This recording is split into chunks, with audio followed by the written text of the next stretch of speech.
ठीक करानी।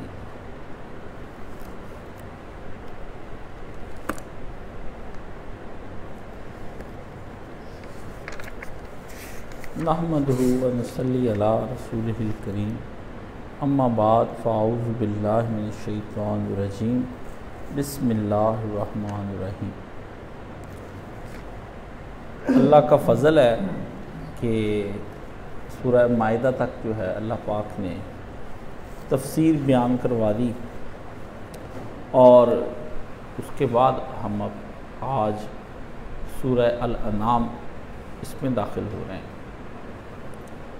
अल-अनाम का मतलब तो मवेशी होता है, क्योंकि इसमें बहुत से मवेशियों की हुर्मत के बारे में ज़िक्र है, इसलिए इसके बारे में जो अल्लाह ने इसका अल-अनाम नाम तजवीज़ किया है। और बहुत से तवहमात जो उन मवेशियों के साथ जुड़े हुए थे जिनको मुशरिकीन ज़िबा करते थे, उनकी तरदीद वगैरह आई। तो इससे पहले जो 4 सूरतें हैं ना जो हमने ख़त्म की हैं, उसमें अल्लाह ताला ने कुरैश की बजाय अहले किताब को ज़्यादा मद्देनज़र रखते हुए गुफ्तगू की है। अहले किताब से मुराद यहूद और नसारा हैं। अब ये जो 4 सूरतें आगे शुरू होने वाली हैं, जिनके अंदर अनाम है, सूरह अराफ है और उसके बाद सूरह अनफाल है और फिर सूरह तौबा है, ये 4 सूरतें जो है ना, ये पिछला एक अलग ग्रुप था, ये एक अलग ग्रुप है।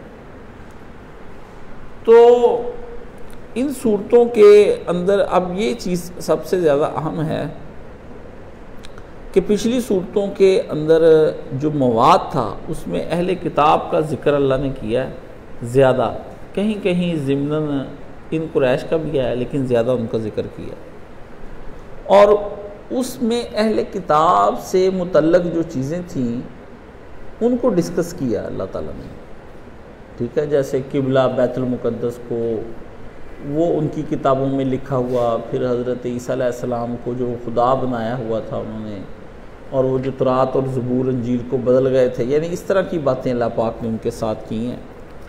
और ये बातें करने के बाद उनको ईमान की पूरी दावत भी दी कि तुम मान जाओ।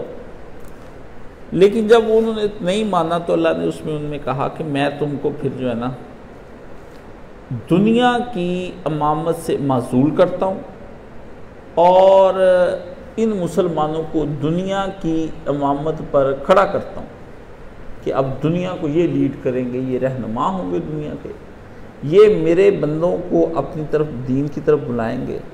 तुम्हें पहले मैंने कहा लेकिन तुमने उस ओहदे के साथ कोई उसका पूरा भरपूर जो है सुबक दोष, उसका अहद बरा जो होना है वो जो है वो नहीं तुमने किया, उसके साथ पूरा निभाया नहीं उसको ना। अब अल्लाह पाक यहाँ पर अहले किताब को माज़ूल करने के बाद इसमें इन सूरतों में कुरैश से गुफ्तगू फरमाएंगे और कुरैश को भी अब काबे की जो तवल्लियत इतने सालों से उनके पास चली आ रही थी, निगरानी, वो मतवली बने हुए थे खाने काबे के और पूरे अरब के वो मुकद्दस लोग माने जाते थे, उनको भी अब माज़ूल किया जा रहा है। माज़ूल उनको भी कर दिया, अब इधर से इनको भी कर दिया। तो उसमें उनके साथ गुफ्तगू की गई। इसमें जो 4 सूरतें हैं, इस अनाम में कुरैश पर जो है इत्माम हुज्जत पूरी की जाएगी, अराफ में उनको अल्लाह डराएगा और अनफाल में मुसलमानों को जिहाद की तैयारी उनके ख़िलाफ़ करने के लिए कहेगा और बैतुल्लाह की तवल्लियत से उनको माज़ूल कर देगा। और जब सूरह तौबा की बारी आएगी तो उसमें कुरैश को एक अल्टीमेटम और मुनाफिकों को आखिरी वार्निंग दी जाएगी कि बंदे के पुत्र बन जाओ तुम और कुरैश, मुनाफिकीन और कुरैश, वरना गर्दनें उड़ जाएंगी। ये एक इसके बारे में मैंने आपको ये इसके मज़मून के बारे में बताया। और इसमें जो इस सूरा के अंदर जो हैं 7 बड़े मज़ामीन हैं जिनको मौलाना मऊदूदी रहमतुल्लाह अलैह ने नकल फरमाया है। तो इसमें 7 अहम मौज़ूआत को डिस्कस किया जाएगा। अहले किताब जो थे ना वो जो तसव्वुर था उनके नज़दीक जी उठने का, उसमें एक बातिल तसव्वुर शफात का भी था उनके अंदर ना, कि हम अगर क़यामत को उठे तो हमें हज़रत ईसा छुड़ा लेंगे, हज़रत इब्राहीम अलैहिस्सलाम छुड़ा लेंगे। इधर इनका जहन था कि हमने अव्वल तो उठना ही नहीं। कुछ काफर जो कहते हैं वो ज़िंदगी माबादल मौत जो है ना, आखिरी ज़िंदगी के बारे में कहते थे मर के हड्डियाँ हो जाना है, किसने उठना है। और कुछ कहते हैं अगर उठे भी ना तो ये हमारे लात, हुबल, उज़्ज़ा, देवियाँ, देवता, ये खुदा के मुकर्रम है, इन्होंने जाके हमें वहाँ से छुड़ा ला मैं। इसलिए उनके सामने तौहीद, नबी की रिसालत के दलाइल और क़यामत, उसके बारे में अल्लाह ताला ने इस सूरत के अंदर गुफ्तगू की और उनसे कहा कि तुमने कोई नया दीन नहीं यहाँ कबूल करने लगे, पहले भी तुम्हारे आसपास जाकर कौमें देख लो, वो उन्होंने भी इस तरह नबियों की तकज़ीब की थी और उनको भी इब्राहीम अलैहिस्सलाम की औलाद होने का बड़ा दावा था। लेकिन उन्होंने फिर जब ये दीन इब्राहीमी को मिटा दिया और अल्लाह के रसूलों की बात नहीं मानी तो फिर उनको भी हमने तबाह कर दिया, तुम क्या चीज़ हो। ठीक है, ये अल्लाह ताला ने इस सूरत के अंदर यहाँ पर एक गुफ्तगू फरमाई। तो सबसे पहले इसमें जिन चीज़ों की तरफ गुफ्तगू अल्लाह पाक ने फरमाई उस पर मैं बात करूँगा। ये जो शुरू सूरत होता है ना, इस शिरक का अब्ताल और अकीदा तौहीद पर गुफ्तगू अल्लाह पाक ने फरमाई कि शिरक एक बातिल चीज़ है जिसको तुम अपने पास समझ रहे हो। कोई सनद है तुम्हारे पास इसकी?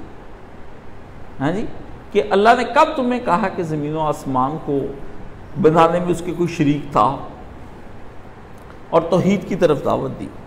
दूसरी दावत अल्लाह ताला ने इसके अंदर जो गुफ्तगू फरमाई वो अकीदा आखिरत की, कि यही दुनिया की ज़िंदगी नहीं है, इस ज़िंदगी के बाद एक और ज़िंदगी है। जैसे आज शुएब साहब और मैं आ रहे थे तो हम अंडरपास के अंदर से गुजरे, अब्दुल्लापुर का अंडरपास है, तो मैंने उनसे कहा, जब हम निकल के इधर से उधर आ गए, मैंने कहा यही ज़िंदगी दुनिया की और आखिरी ज़िंदगी यही है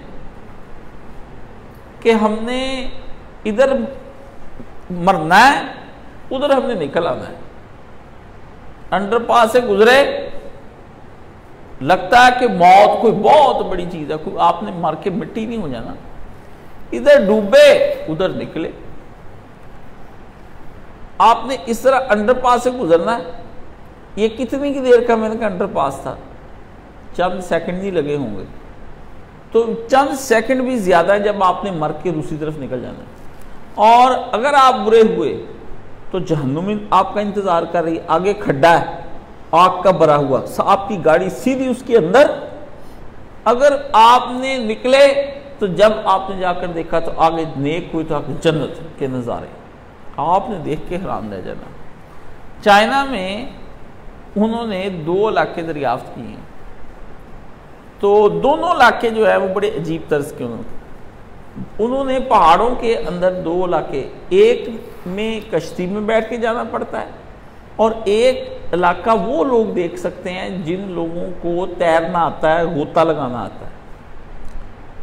वो क्या करते हैं, वो उनको गोता लगवाते हैं और उनको लीड करते हुए एक बंदा लेकर जाता है। वो इस तरह अंदर से जाते हैं, उसको उस जगह को जाने के लिए कोई ओपन रास्ता नहीं है, नीचे से सुरंग, पानी वाली सुरंग से गुजरना पड़ता है। नदी बह रही है, वो नदी इस तरह घूम के जा रही है। जब उसको इस तरह घूम के जाते सामने इस तरह बंदा देखता है तो खूबसूरत नज़ारों की अखीर हो जाती है, खूबसूरत नज़ारों की अखीर हो जाती है। और कोई लोग तो वैसे ही जो है ना पागल हो जाते हैं नज़ारों को देख के, इतने खूबसूरत नज़ारे हैं। ऐसे ही है, आपको मौत का गौता आना है, आपने दूसरी तरफ जाके देखना, ओ हम किधर आ गए। उस पे अल्लाह पाक ने गुफ्तगू की कि यही दुनिया की ज़िंदगी आखिरी ज़िंदगी नहीं है, जैसे तुम कुरैश कहते हो कि हम मर के मिट्टी हो जाएंगे। नबी अलैहिस्सलाम का मजाक उड़ाते थे। उसके बाद अल्लाह पाक ने जाहलियत के उन तवहमात की तरदीद की जिसमें वो लोग मुब्तला थे। हाँ जी, ये बिजली जो लश्की दी है ना, ये जनाब बाबा फरीद गंज शक्कर ने इन लोटे च कैद कर लिया हैं। ठीक है ना। तो मतलब कोई काम भी लाल आंधी आती है तो फलाना बुजुर्ग जो है ना वो इस तरह से, वो हमारी दादी ने कहा ला तू तो बुजुर्गों को मानता नहीं है, चल तो मेरे साथ गांव में मेला लगता है वहां से मैं दिखाऊं। जब मेला लगना है आंधी आनी आनी है। मैंने कहा उन्होंने जो मेला बैसाख जेठ हाड़ में रखा है तो आंधी तो आनी है, उनको कहें 25 दिसंबर को मेला लगाए ना, ठीक है ना बाबे का, फिर पता लग जाएगा भी आंधी आती कि नहीं आती, तो नौंदी कि नहीं। हाँ जी, कोई कहता जी उधर हजरत सखी सरवर के मज़ार पर पानी सलाम करने के लिए आता है, आप जाएं ना सखी सरवर के मज़ार पर, तो आप खुद चूँकि इत्तफाक नहीं हुआ होगा, आप में से कुछ ख़ानदानी अहले हदीस हैं और कुछ वैसे डफर से बरेलवी हैं, हम सिक्का बंद बरेलवी रहे हैं, बड़े पक्के मोहरें लगी हुई हैं हमारी ना, बड़ा शानदार मोहर, हर पीर के दरबार पर जाना, चादर मैंने लेके जानी है जी। तो मुझे जो तजर्बे हैं ना ये सारे मज़ारों के, आपके तो कोई तजर्बे ही नहीं है, आपको शिरक भी नहीं करना आता ना, आप तो ऐसे बस सादा से लोग हैं, कोई और ही मखलूक आई हुई है दुनिया से ना, ठीक है ना। तो वो जनाब उन्होंने तोहमात इसी तरह वो कहते थे कि उज़्ज़ा को हाथ ना लगाना, हुबल को हाथ ना लगाना, लात जब नाराज हो जाता है वो कारोबार तबाह कर देता है, मनात बच्चे नहीं होने देता, उज़्ज़ा देवी मुसाफिरों को मार देती है, यानी ना ये बातें उनके अंदर मौजूद थी, ठीक है। और फिर इस्लाम ने उन बड़े बड़े अखलाकी असूलों को बयान किया जिस पर वो अपनी सोसाइटी की तमीर चाहता था। इस्लाम ने कहा कि नहीं, अब शिरक की बुनियादों पर अखलाकी असूल नहीं बनेंगे, अब तौहीद अपने अखलाकी असूल बना के एक अपनी सोसाइटी बनाएगी। वो जो मैं आपसे कहता हूँ कि हिजरत करेंगे, जाएंगे, एक इलाका ऐसा तौहीद का बसाएंगे जहाँ पे कोई मुशरिक नहीं होगा, हम सब वाहिद उस कॉलोनी में रहेंगे और अपनी तौहीद को पक्का करेंगे, हैं, ठीक है ना। तो वो और उसके बाद उन लोगों का भी बयान है जिन्होंने नबी अलैहिस्सलाम की दावत पर एतराज़ात किए। मसलन आप बहुत गरीब घर से हैं, आप कैसे नबी हो गए? आप नबी तो वो होता है जो नबी, अगर अल्लाह ने नबी बनाना था अल्लाह फरिश्ता उतारता, उसकी गुफ्तगू, हाँ जी, दावत को अच्छा कहते क़यामत आनी, अच्छा फिर आ ही जाए उस दिन कर लेंगे बात, कोई नहीं क़यामत को आने दो, मजाक उड़ाने, दीन का ठट्ठा उड़ाना, इस्तेहज़ा करना। तो उन एतराज़ात का जवाब, तो उसके बाद जो ना ये चूँकि मक्के की सूरतें हालात बड़े ख़राब हो चुके थे, बाईकाट हो रहा था मुसलमानों का जगह जगह, शेब अबी तालिब थी, इतनी देर हो गई थी मारे खाते, जुल्म सहते, तो ना अंदर दिल टूट चुके थे मुसलमानों के, कब तक इतनी तवील जद्दोजहद हम करते रहेंगे। हाँ जी, वो एक दिलों में अल्लाह ने फिर उसके लिए ना जन्नत की आयात उतारी कि जो दिलों को सुकून देती थी कि एक दिन फतह तुम्हारी भी होगी, तुम इस तवील जद्दोजहद से तंग ना हो, एक दिन फतह तुम्हारी भी होगी। और वो जो दिल पे इस तरह भी कैफियत पैदा होती थी, उनको ख़त्म करके सुकून की कैफियत पैदा की जाती थी। आपको पता है कि अल्लाह की तरफ से जब तसल्ली दी जाती हो तो उस तसल्ली के क्या ही कहने।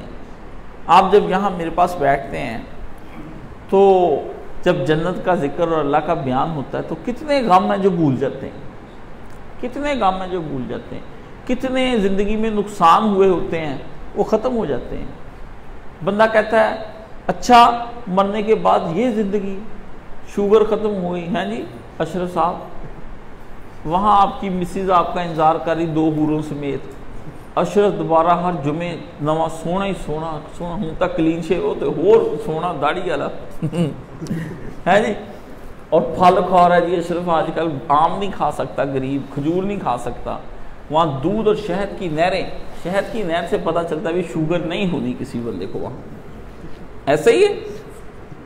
तो यानी ना एक बड़ी मुतमईन ज़िंदगी के बारे में अल्लाह तसव्वुर देते हैं वहाँ पर ना, फरमाया कि वला खौफुन अलैहिम वला हुम यहज़नून। दुनिया की ज़िंदगी में या खौफ है या गम है या मलाल है, फरमाया वो तेरी जिंदगी खौफों से, गमों से और मलालों से पाक होनी है। वहां हसरत किसी शय का नाम नहीं है कि हसरतें रह गई मेरी, ठीक है ना, क्योंकि आपके पास एक बाज़ उस वक्त आपको फुर्सत या पैसा हासिल होता है, खुशहाली, जब आपको उनकी ना अब जरूरत नहीं होती, अब आया ना आया बराबर है। बंदे की कितनी ख्वाहिशें जवानी के अंदर रह जाती हैं, कितनी ख्वाहिशें बचपन के अंदर रह जाती हैं। आप छोटे बच्चों से पूछोगे कि तुम्हारी सबसे प्यारी ख्वाहिश क्या है, वो को 5-6 साल वाला, 7 साल वाला बच्चा, और चलो 8 साल वाले भी लगा, वो कहेगा मेरा दिल करता है कमरा हो, उसमें सिलेंटीज भरी हो कितनी सारी, और पेप्सी की बोतल हो, और जनाब मैं वो पी जाऊं और सिलेंटियाँ और बिस्किट खाई जाऊं, क्योंकि उसकी एज है ना। थोड़ा और टीन एज में आ जाए, आप कहेंगे कि बस सवेरे पिज़्ज़ा, दिन पिज़्ज़ा, रात पिज़्ज़ा, मैं पिज़्ज़ा, मेरे अबू पिज़्ज़ा, मेरी अम्मी पिज़्ज़ा है असी पिज़्ज़ा फैमिली, हर वक्त आपका यानी ना। तो और थोड़े से बड़े हो जाए तो बाटी है जी, कोई मतलब फैसलाबाद के अंदर आप देखें भी 50 अरब का भी मालिक होगा ना, तो उनको पूछेंगे भी क्या खाना है, तो कहेंगे थोड़ा जब बार भी कर लो तो नाल बाटी बना लो मटन दी ना यानी इनकी जो बंदे की अप्रोच है जी। बुजुर्ग आदमी को मीठा पसंद आज हो जाता है, यानी हसरतें पैदा रहती हैं, लेकिन वो उस वक्त पैसा या जब तक जवानी जा चुकी होती है। अल्लाह ने फरमाया कि ऐसी चीज़ों का जिक्र अल्लाह पाक उसमें फरमाएंगे कि मोमनो, मैं तुम्हें दुखों की बजाय जब तुम जन्नतों में दाखिल हो रहे होगे तो देखना, आज तुम्हें ये तंग कर रहे हैं ना, उस दिन तुम आपस में हंस रहे होगे और खुशगपियों में। जब हम फरमाया कि तुमने खुशगपियों में जन्नतों में मसरूफ होना है, बातें कर रहे होना है, फुहारे चल रहे होने हैं, खाने खा रहे होना है, रौनकें लगी होनी, कपड़े पहने होना है, शक्लें नूर की बनी हुई होनी है, गुलाम फिर रहे होने, दावतें चल रही होनी है, लाइटिंग ही लाइटिंग चारों तरफ होनी है, फुल माहौल बना हुआ होना है। हम फिर तुम लोगों को इंजॉय करता हुआ इन जहन्नमियों को दिखाएंगे, हम इनको दिखाएंगे, फिर हम ना तुम्हारे सामने से गुजार के लेकर जाएंगे। तुम लोगों को तो ये नजर नहीं आएंगे। जैसे बाहर एक शीशा लगा होता है, आपने देखा ना गाड़ी में एक शीशा होता है, वो अक्सर लोग उसके सामने आके बाल बूल सेट करते हैं, आप उसके अंदर देख के हंस रहे होते हैं कि ये क्या कर रहा है, इसको पता ही नहीं मैं अंदर बैठा हूं, ठीक है ना। एक ऐसा होगा जब वो बाहर से देखेंगे आपको कि अंदर तो ये मजे कर रहे हैं, तो फरमाया उस दिन तू देखेगा उनके चेहरों पर हसरतें टपक रही होंगी, हसरतें, या हसरती, हाय काश मैं ये काम ना करता। तो फरमाया उस दिन हम ये उसके तवील जद्दोजहद के बाद मुसलमानों को एक अल्लाह ने ना तसल्ली दी आयतों के अंदर, और जो मुनकरीन और मुखालिफीन थे ना, उनको उनकी गफलत की सजाएं सुनाई हैं कि तुम लोग जो है ना, ये जो हम तुम्हें नसीहत करते हैं मान जाओ, ये ना समझना कि तुम्हें गफलतों की कोई सजा नहीं दी जाएगी, उधर फिर हम तुमसे देखेंगे कि तुम्हारे साथ हमने क्या सलूक करना है। तो ये पूरी सूरत जो है ना, आप समझ लें भी एक ना जिस तरह 2-3 घंटे का मैं नहीं देता खुतबा कभी कभी, जिसमें आप तंग आ जाते हैं, मुसीबत पड़ जाती है आपको, हैं जी, टांगें दर्द करने लग जाती हैं, दिल बुझने शुरू हो जाते हैं, ख्याल आना शुरू हो जाता है कि फलां जगह जाना है, ये अब घर से फ़ोन आने लग गए, फिर ये हो गया, फिर होता है ना ऐसा आपके दिल में। मैं सब जानता हूँ, आखिरकार मैं भी दुनिया परस्त आदमी रहा हूँ, ठीक है ना, मेरे सामने दुनिया परस्त बैठे हैं, हक परस्त अभी इतने नहीं मौके आए, अभी आप समझ गए ना, वो कहते हैं भी आज तो आ गए हैं हूँ समझ गए ना, तू सुना रहा बेटा जी तू सुनानी है, ठीक है। बिजनेसमैन आदमी जो होता है मीटिंग छोड़ के नहीं जाता, वो बेजार होके भी ना सुनता रहता है, अगली दफ़ा वो एंड पे पूछता है कि यार किसी एक आध मुलाजम को पूछ लेता है भी मीटिंग जो ख़त्म होने लगे ना तो खाना शाना शुरू होने लगे, मैं जरा उदो फोन कर दें भी मैं ना उसके टाइम तो पिछार बहुत जरूरी काम से मैं घर बैठ गया तो मैं थोड़ी भरजाई ने जाना पै गया अचानक, तो फिर मैं कहा भी मैं ना भरा नूं हाज़री लवाया वहाँ जाके, तो फिर इस तरह की हाज़री भी कभी कभी लग जाती है। तो अल्लाह पाक ने यहाँ एक खुतबा, ये पूरी सूरह अल-अनाम एक खुतबा है इतनी रवानी है इस सूरत के अंदर कि आप पढ़ते जाए ना, अगर आपको अरबी आती बस फिर आप कुछ ना पूछें। बयान हो रहा है, कहीं डांटें पड़ रही हैं, देखें कहीं कुफार के ऊपर हमले हो रहे हैं, कहीं उनके एतराज़ात के ये आज ये कह रहे हैं, हम इनको ये करके दिखा देंगे। अगर ये तुमसे कहते तुम इनके जवाब में इनको ये कहो प्यारे नबी सल्लल्लाहु अलैहि वसल्लम, और इनको पूछो ये जो तुम शिरक करते हो ये क्या है, इनको पूछो ये तुम्हारा जो इनकार करते हो उसकी बुनियादें क्या हैं, इनसे बात करो, इनको कहो कि ये तुम जो कहते हो हम मर के मिट्टी हो जाएंगे ये क्या है। इस पे गुफ्तगू ऐसी जोर की गुफ्तगुएं हो रही है ना कि बिल्कुल जलाल ही जलाल ना, ये 4 सूरतें ना अल्लाह का जलाल है। जोर जोर से गुफ्तगू हो रही कि इनके लिए तैयारी करो जंग की, हौसले पकड़ लो, इनको कत्ल करना जहां कहीं ये पाए जाएं। हद हो गई, इन्होंने खुदा को कोई नरम समझ लिया। ये गुफ्तगू सारी चल रही इसके अंदर।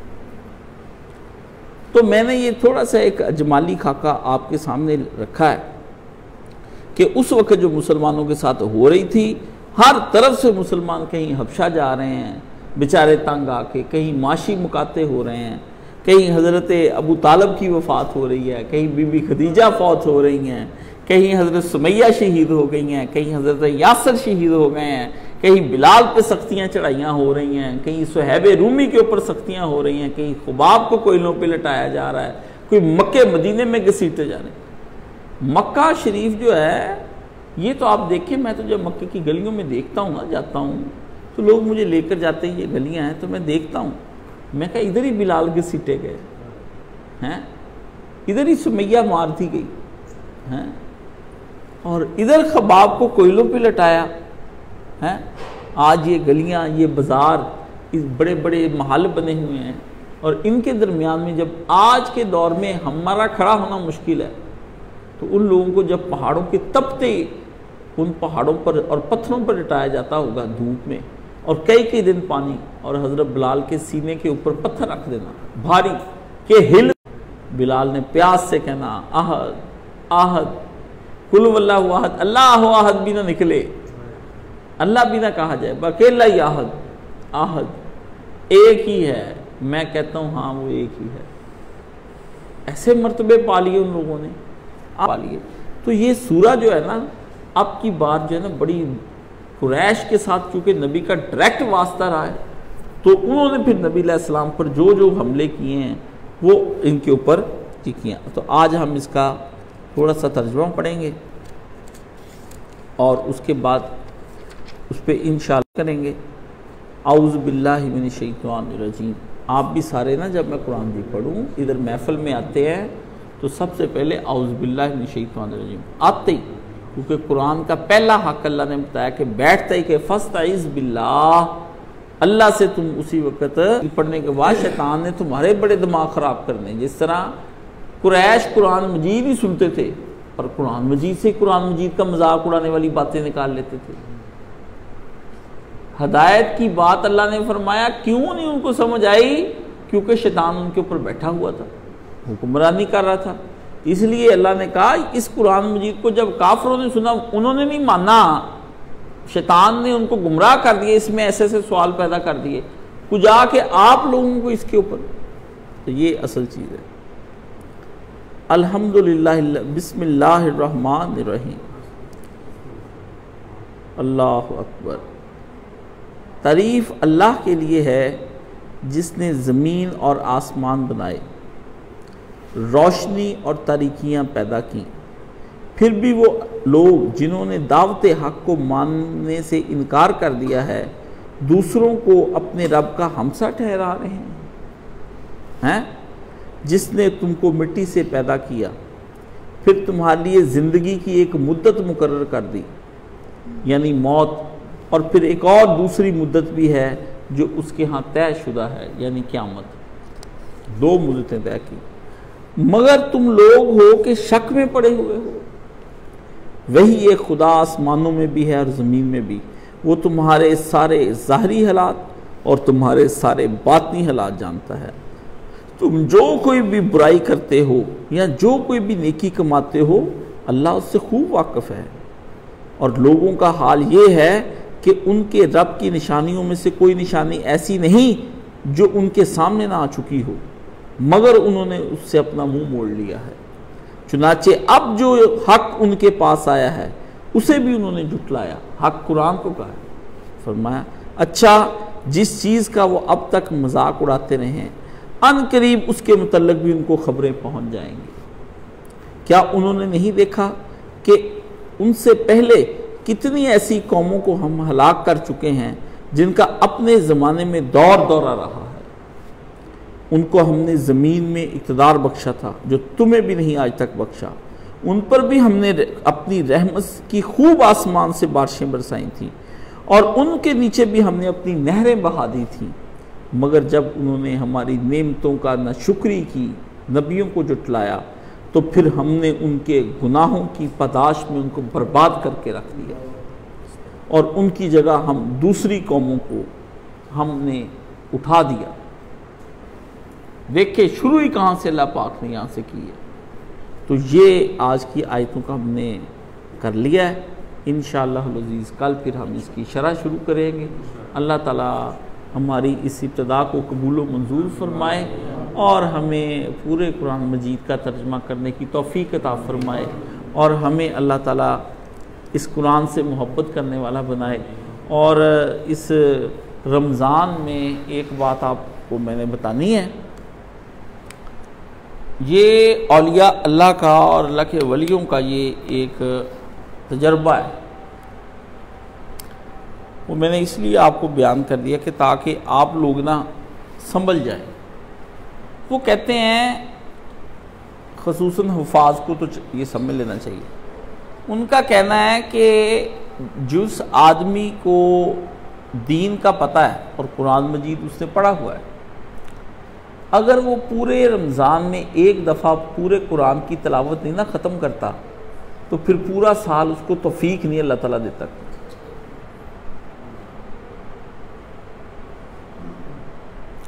वो पूरा साल ना सूरत यासीन पढ़ लेगा, ये पढ़ लेगा, उसको फिर तौफीक नहीं अल्लाह ताला देता।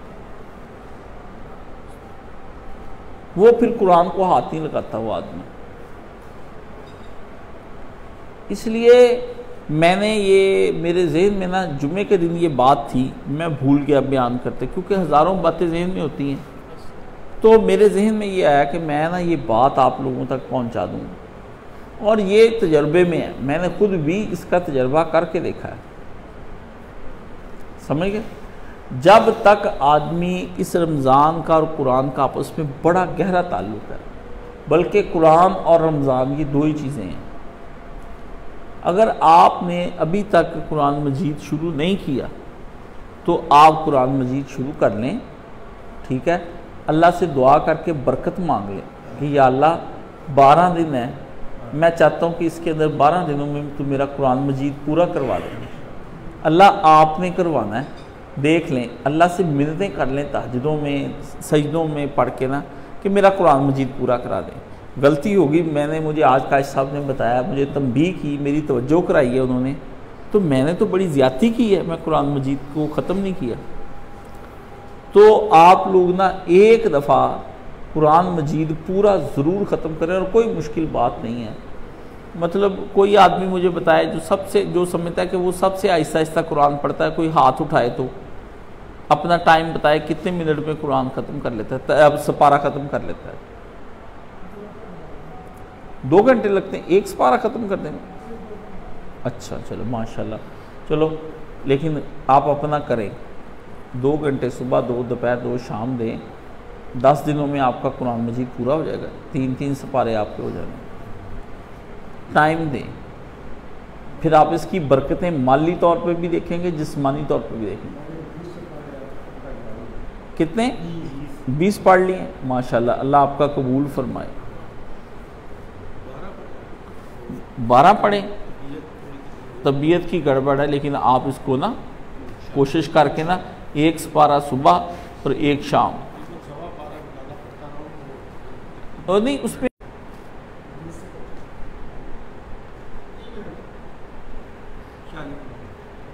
चले मैं आपको अपना बताता हूँ। मैं आधे घंटे में सूरह बकरा 2.5 पारों की ख़त्म कर लेता था। मैं तहदीस नेमत के फामा बे नेमत रब्बी का फ़हदिस।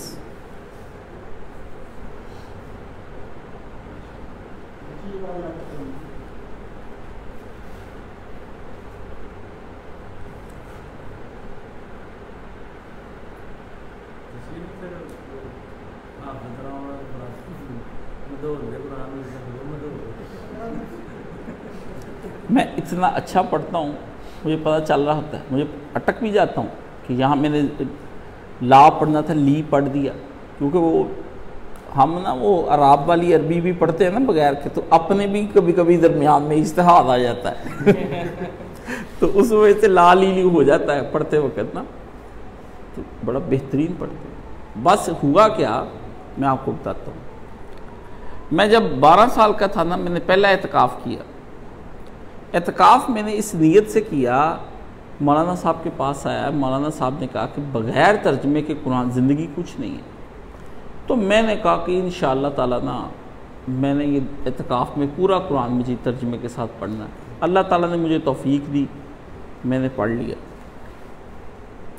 तो एतकाफ़ अगला आया ना, तो मेरे जहन में यह है कि यार हम क्यों हर वक्त कुरान से दूर रहते हैं। मौलाना साहब कहते हैं कि एतकाफ़ में अल्लाह के ज़िक्र के अलावा कुरान मजीद के अलावा अल्लाह का ज़िक्र तीसरी कोई शय नहीं होनी चाहिए।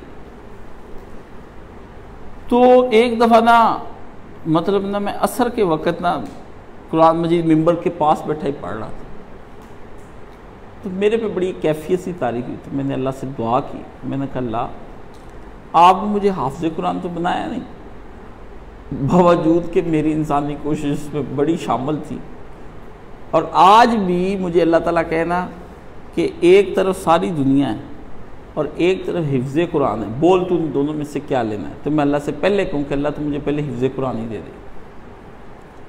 यानी मैं अल्लाह से कहता हूँ कि या अल्लाह तू इतने मोइज़े करता है, सुबह से शाम चढ़ाता है, मुर्दों से जाने डालता है, निकालता है। कभी कोई ऐसा वक्त भी हो कि मैं कोई ऐसी तहज्जुद में हूँ तो मेरे जहन में कुरान पूरा उतर चुका हुआ हो, मेरे दिल पे मुर्तसिम और नक्श हो चुका हो।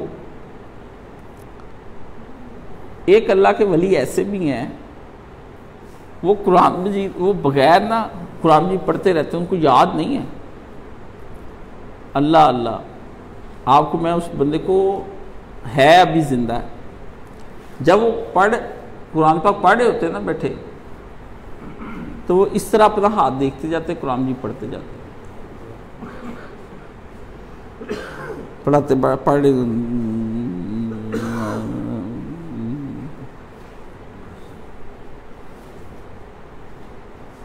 ऐसे भी हैं।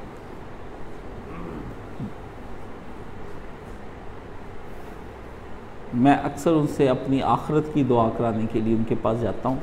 मुझे कहीं वो फिरते फुरते रहते हैं इधर उधर, जहाँ कहीं मुझे पता चल जाता है वो वहाँ आए हुए हैं तो मैं पहुँच जाता हूँ।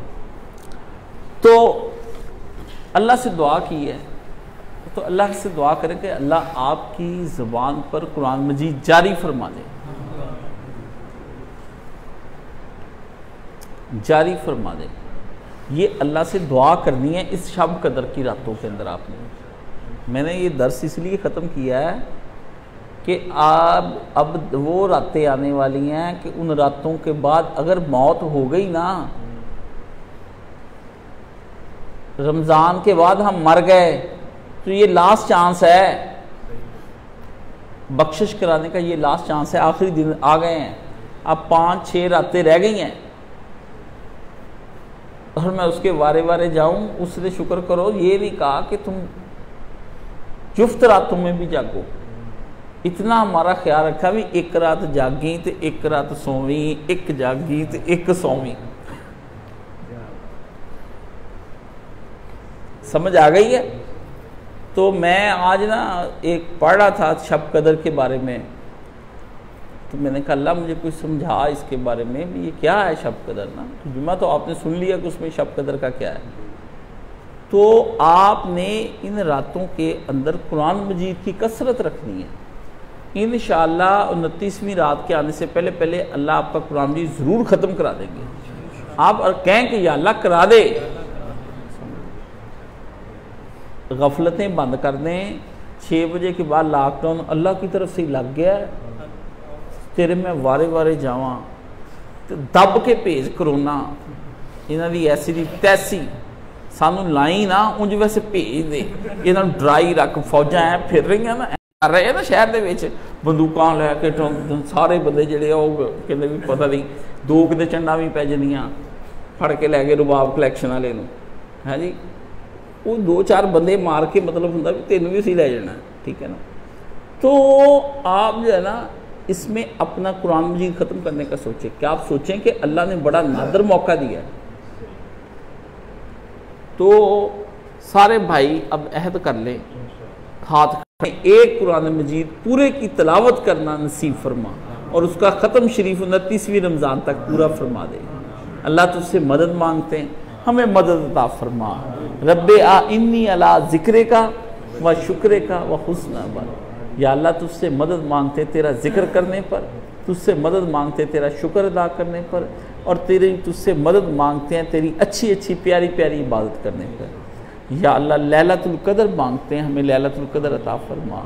अल्लाह हमें उसकी तलाश करने की तौफीक अता फरमा और अल्लाह उसकी निशानियां दिखा के हमारे दिल को वैसे ही मुतमिन कर दे जैसे तू सूरह अल अनाम के अंदर मोमिनों को खुशखबरियाँ सुना के मुतमिन करता है। अल्लाह हमें भी हमारे दिलों को सुकून अता फरमा, सगीरा कबीरा गुनाहों को माफ़ फरमा और हमें या अल्लाह अपने कुरान के करीब फरमा। या अल्लाह कुरान की तिलावत ज़बान पर जारी फरमा दे। अल्लाह जब मरते वक़्त भी कुरान की तिलावत जारी फरमा देना और हमारा कलमा शरीफ जारी फरमा देना। इतनी देर से जो हम कुरान मजीद से दूर हैं, हमें कुरान के करीब फरमा। अल्लाह इसको समझने की तौफीक अता फरमा। कुरान से हमारा इश्क और मोहब्बत पैदा फरमा और इस मोहब्बत को बढ़ाता ही चला जा। अल्लाह रमज़ान में अगर हम अहद करते हैं कि हर महीने में कम से कम एक दफ़ा कुरान मजीद ख़त्म करेंगे, अल्लाह उसको कबूल फरमा। हाफिज़ मोहम्मद गोंदलवी जो अहले हदीसों के सबसे बड़े आलिम थे, ये सानलाई ज़हीर और ये अरशादुल हक कसरी सब उनसे पढ़े, उन जैसा आलम नहीं पैदा हुआ। तो 10 सपारे रोज़ाना वो पढ़ते थे अपनी तहज्जुद की रकातों पर। कितने? 10 सपारे। अल्लाह हमें ख़त्म करने की तौफीक अता, क्योंकि वो कहते थे कि मैं कुरान मजीद 10 कुरान मजीद जो है ना मैंने पूरे रमज़ान में ख़त्म करने। तो पिछली दफ़ा हमारे एक दोस्त ने 15 कुरान मजीद ख़त्म किए, अल्लाह उनका भी कबूल फरमा। आजकल भी वो 15 कुरान मजीद के टारगेट में हैं, तो अल्लाह कबूल फरमा। अल्लाह हमारा भी तिलावत कबूल फरमा, हम जो यहाँ सीखते हैं ये भी कबूल फरमा और अपने वो हरफ और प्यारी प्यारी बातें हमारी ज़बान पर जारी फरमा। वो जो तूने मोहम्मद मुस्तफ़ा सल्लल्लाहु अलैहि वसल्लम की ज़बान पर जारी फरमाई, वो जो जबरील अमीन की ज़बान पर जारी फरमाई, जो उमर फ़ारूक और अली मुर्तज़ा की ज़बान पर जारी फरमाई, जो बीबी फ़ातिमा की ज़बान पर जारी फरमाई, जो खदीजा और आयशा पर जारी फरमाई। अल्लाह ऐसे कुरान हमारे जाए रवानी की तरह पढ़ने की तौफीक अता फरमा। व सल्लल्लाहु तआला अला हबीब खैर खल्क़ि मुहम्मदिन व आलिहि व सहबिहि अजमईन बिरहमतिका या अरहमर राहिमीन।